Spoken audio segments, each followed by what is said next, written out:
everybody wants to adopt these technology. What actionable advice you have for enterprise leaders? What should they start doing now to be ready? And also, in past, we get excited about the new shiny object and then we try to course correct.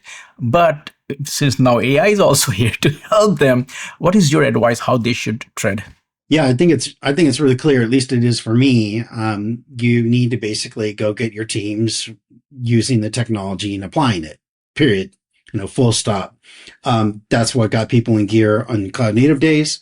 That's what did get them in gear now.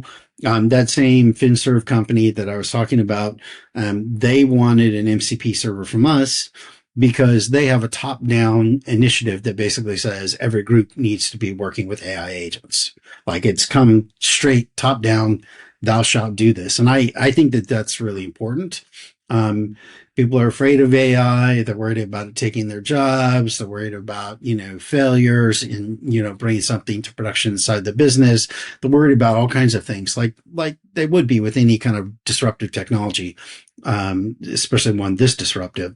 But in order to have your entire organization level up, your entire organization has to go use the tools and has to use them in a serious way. It's not about just going in and having ChatGPT write some document for you. It's about actually integrating the tools into your workflow and figuring out how they can make a difference. I love the story you were telling me at the beginning of this conversation we're having today, where you're saying, "Hey, I brought in MCP and I've got agents doing all these things for me now." And what you did is you actually changed your workflows. Like you said, you don't even read your email anymore. You have the agents going and extracting what you need, and that's what's really changing. Is that the workflows are changing, whether it's development, whether it's operations, whether it's marketing, whether it's customer support. The workflows are changing because we're inserting AI agents into those workflows.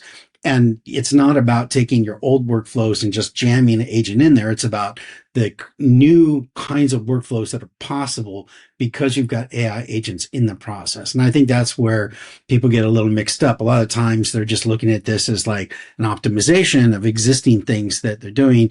And instead it needs to be a rethink. Does this business process need to be done in this way? Or can we do it a different new way now that we can add agentic capabilities to a new workflow?